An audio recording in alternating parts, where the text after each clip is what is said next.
নমস্কার, জয়শ্রী গণেশ। আপনাদের প্রত্যেককে জানাই স্বাগতম আজকের বিশেষ পর্বের অনুষ্ঠানে। আলোচনা করছি নতুন বঙ্গাব্দ 1432 নিয়ে।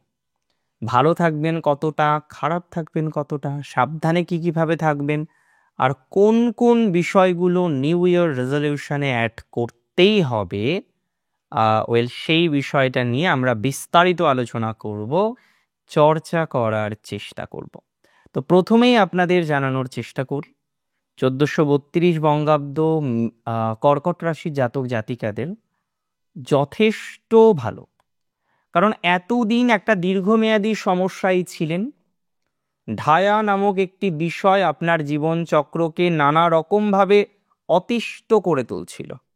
ঢায়ার প্রভাবে মেন্টাল প্রেশার বৃদ্ধিপ্রাপ্ত হওয়া, বিভিন্ন রকমের জটিলতার জায়গা বারংবার আপনার জীবনচক্রকে প্রভাবিত করছিল। অনেকেই কর্কট রাশির দীর্ঘমেয়াদী স্বস্তি বা শান্তি পাননি।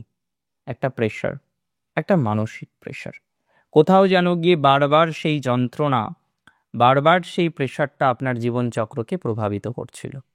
এবং বলতে নেই, অনেক কর্কট রাশি জাতক জাতিকারা রয়েছেন, তারা ঢায়ার এই সময় সঠিকভাবে ঘুমাতেও পারছিলেন না। একটা বিনিদ্র অবস্থা আপনাদের চলছিল, আমি যদি খুব ভুল না হয়ে থাকি। এবং অনেকের বিভিন্ন রকম সঙ্গত কারণ, কারোর পার্সোনাল লাইফ, কারোর পরিবার জীবন, কারোর পদস্থলন হওয়া, যে আগে একটা দায়িত্বপূর্ণ পদে ছিলাম, আজকে গিয়ে সেই পদটা নেই।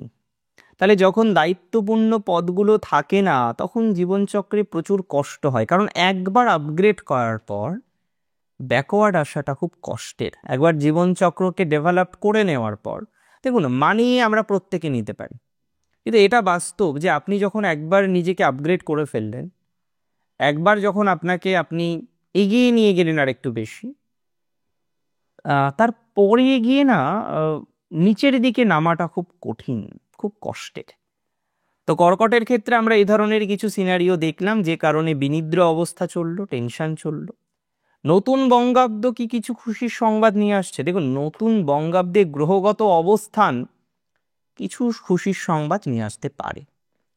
প্রথমত দেখুন, জটিলতা প্রচুর, কিন্তু তার মধ্যে ঢায়া মুক্তি কর্কটের মনে থাকবে। অন্তত বিগত 2.5 বছর এবং নেক্সট 2.5 বছরের কথা যদি বলি, এটা তো আপনাদের মনে থাকবে যে ঢায়া নামক একটা বিষয় ছিল। যন্ত্রণা, জটিলতা, ঝামেলা যত রকমভাবে জীবনচক্রে আসতে পারে, সব এসেছে। এবং অনেকের ক্ষেত্রে প্রফেশনাল প্রবলেম, চাকরি করতেন, আজকে চাকরি নিয়ে নানা রকমের প্রতিবন্ধকতা তৈরি হলো। অনেকে বর্তমানে হয়তো চাকরি করেন না, চাকরি করতেন একটা সময়, আপনি চাকরির সাথে সংযুক্ত ছিলেন, তারপরে গিয়ে আপনি দেখলেন হঠাৎ করে লেইড অফ হয়ে গেল, অ্যান্ড দেন আপনাকে অন্যরকম ডিসিশন নিতে হলো। এটা হয়েছে, বহু কর্কটের সাথে হয়েছে। চাকরি হারা হয়েছেন অনেকে, প্রফেশনাল লাইফ এত ডিস্টারবেন্স হয়েছে, ফাইন্যান্সিয়াল ক্ষেত্রে তো ব্যাপক প্রবলেমের জায়গা হয়েছে, এবং আপনার সুযোগগুলো অন্য কাউকে অনৈতিকভাবে দিয়ে দেওয়া হয়েছে। এটা কিন্তু কর্কটের ক্ষেত্রে খুব বেদনাদায়ক। দেখুন, শনি অষ্টম থেকে নবমে গেলেন কিছুদিন আগে, 29শে মার্চ, সেখানে অবস্থান করবেন প্রায় 2.5 বছর। রাহু বর্তমানে নবমে আছে, অষ্টমে আসবে, এবং কেতু সে কিন্তু অবস্থান করবে আপনার দ্বিতীয়ভাবে। দ্বিতীয় কেতু খুব খারাপ না, বাট অষ্টমে রাহু কিছুটা গোলযোগ দেয়।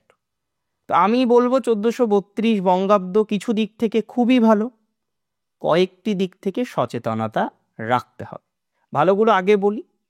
দেখুন, প্রথমত ফাইন্যান্স নিয়ে যে প্রতিবন্ধকতা, ফাইন্যান্সিয়াল আটকে থাকা, ক্রাঞ্চ থাকা, গুপ্তভাবেও পয়সা আসবে কর্কটের। যে টাকা আটকে গেছে, আপনি আশা ছেড়ে দিয়েছেন যে আর পাওয়া যাবে না, গতস্য শোচনা নাস্তি হয়ে গেছে, বাট আমি আপনাকে বলছি, কিছু পয়সা বা কিছু টাকা, কিছু অর্থ, কিছু সম্পদ, যেগুলো আপনার বর্তমানে বাদের খাতায় রয়েছে যে না আর পাওয়া যাবে না, এই ধরনের কিছু অর্থনৈতিক বিষয় থেকে সাকসেসের সম্ভাবনা কর্কটের থাকছে। আমি মনে করি রাশি যদি আপনার কর্কট হয়ে থাকে, এই ধরনের কিছু বিষয় থেকে গতি প্রকৃতির মাত্রাটা একটু নয় অনেকাংশেই বৃদ্ধিপ্রাপ্ত হবে, এটি নিয়ে কিন্তু কোনো ডাউট নেই। কর্কট রাশি জাতক জাতিকাদের ক্ষেত্রে দেখুন, রেজলিউশনের মধ্যে এটা অ্যাড করুন যে ফাইন্যান্সটাকে এবার ঠিক করব। কারণ প্র্যাকটিক্যালি বলতে গেলে কিছু অর্থ আসবে, কিন্তু অর্থ আসার পর সেই অর্থের সঠিক ব্যবহার, এটা কিন্তু আপনার পরম কর্তব্য। আর এটা যদি এখন সঠিক ব্যবহার না করেন, দ্বাদশে বৃহস্পতি আছে, খরচ হবে, কিছু দান ধ্যানে খরচ হবে, কিছু স্পিরিচুয়াল ক্ষেত্রে ইনভেস্টমেন্ট হবে। কিন্তু আমি বলবো দেখুন, একটু হাত চাপতে হবে। খরচ আপনি করুন, দান ধ্যান অবশ্যই করুন, বাট পরিমিত করুন। কারণ এই সময়টাই আমি মনে করি আপনার ফাইন্যান্সকে গুছিয়ে নেওয়ার সময়। তাই রেজলিউশনে এটা রাখুন যে খরচ করবেন, দান ধ্যানও করবেন, বাট নিজের কথা ভেবে করবেন, কিছুটা নিজের জন্য আলাদা করে গচ্ছিত রাখতে হবে। এমনিতে দেখুন, ম্যারিড লাইফ নিয়ে কর্কটের হ্যাভক প্রবলেম। অনেকের তো ঈশ্বরের অসীম কৃপাতে ডিভোর্স হতে হতে বেঁচেছেন, যে না ডিভোর্স হয়েই যাবে এমন সিচুয়েশন তৈরি হয়েছিল, বাট ঈশ্বরের কৃপা ছিল, আপনার পূর্বকর্মের পজিটিভ ফলাফল ছিল, যে কারণে হয়তো সেই জায়গাটা রক্ষা পেয়েছে বর্তমানে। তো প্র্যাকটিক্যালি কি হবে বলুন তো, যে এই জায়গাটা রক্ষা পাবে। আপনি নতুন বঙ্গাব্দে এটা অন্তত এক্সপেকটেশন রাখুন যে আপনার দাম্পত্য ঠিক হওয়ার দিকে এগোবে। অবশ্যই আপনার চেষ্টা প্রচেষ্টা তো থাকতেই হবে, কোনো কিছু চেষ্টা প্রচেষ্টাহীন হয় নাকি? তো চেষ্টা প্রচেষ্টা থাকবেই, এবং এই যে চেষ্টা প্রচেষ্টা নিয়ে আপনি দেখবেন আপনার দাম্পত্যকে আপনি অন্তত কিছুটা হলেও গুছিয়ে নিতে পেরেছেন। নিউ ইয়ার রেজলিউশনে রাখুন যে হার স্বীকার করে হলেও আপনার ফ্যামিলি লাইফটাকে আপনি ঠিক রাখবেন, ঠিক করবেন। আর এটা ঠিক, কর্কট কিন্তু পরিবার ছাড়া বাঁচতে পারে না, দ্যাটস ভেরি ট্রু। কর্কট রাশির জাতক জাতিকাদের জীবনচক্রে পরিবার একটা বড় বিষয়। তাই পরিবার কেন্দ্রিকতা আপনার ক্ষেত্রে দরকার, পরিবার ছাড়া আপনি বাঁচতে পারবেন না। তাই প্র্যাকটিক্যালি পরিবারটাকে নিয়ন্ত্রণ করুন, চেষ্টা করুন যতটা পরিবারকে ঠিকঠাক জায়গায় রাখা যায়, একটু চেষ্টা করলে আপনি পারবেনও।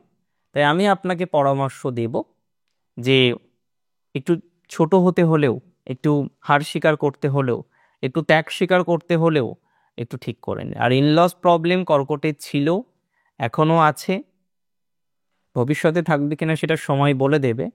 বাট প্র্যাকটিক্যালি বলতে গেলে কিছু কিছু ক্ষেত্রে একটু হার স্বীকার করতে হলেও একটু হার স্বীকার করে ফ্যামিলিটাকে কন্টিনিউ করুন, সেটা বেটার হবে।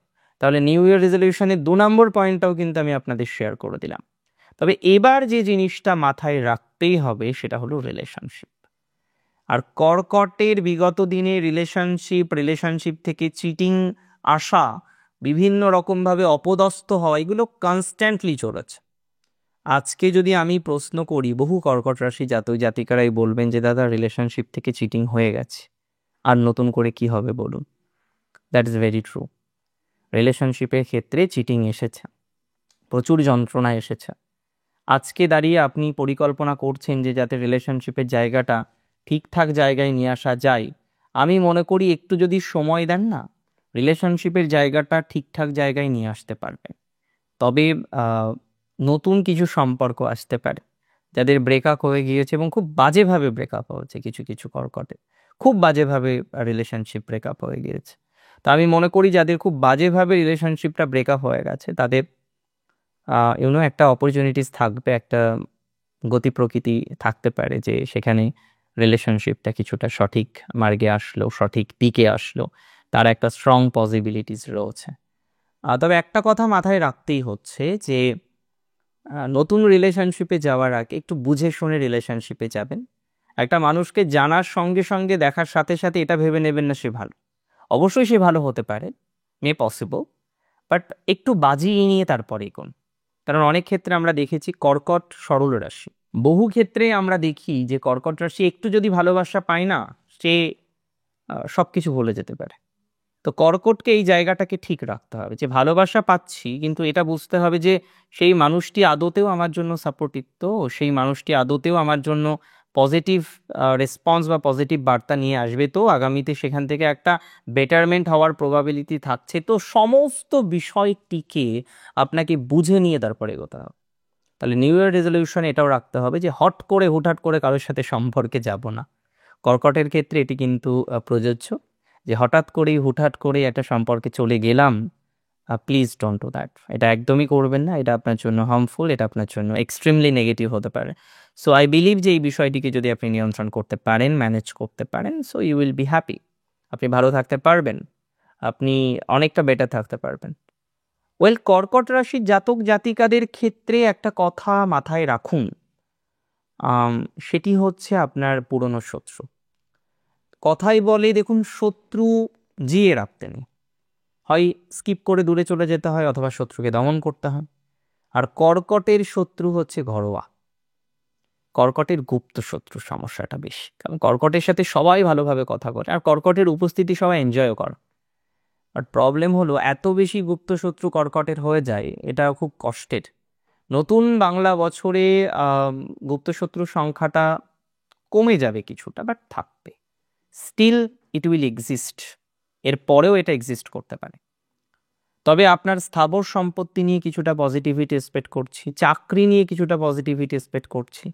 হুটহাট করে পরিবর্তন না করে ধীরে ধীরে পরিবর্তন করেন, অসুবিধা নেই। আপনার নক্ষত্র পুষ্যা হোক, অশ্লেষা হোক কিংবা পুনর্বসু হোক, ধীরে ধীরে কর্মজীবনের পরিবর্তন করুন। যারা একাডেমিক লাইনে আছেন তাদের মাঝখানে একটু ডিস্টারবেন্স হয়েছে, গতি বাড়বে। যারা আইটি সেক্টরে আছেন গতি বেশ বাড়বে। আমি বলছি কর্কটের দূরে উন্নতি, কর্কটের জন্মস্থান থেকে দূরে, বিশেষ করে সাউথের দিকে, তবে সবার ক্ষেত্রে নয়, নক্ষত্র ভিত্তিক পরিবর্তিত হবে ঘটনাক্রম।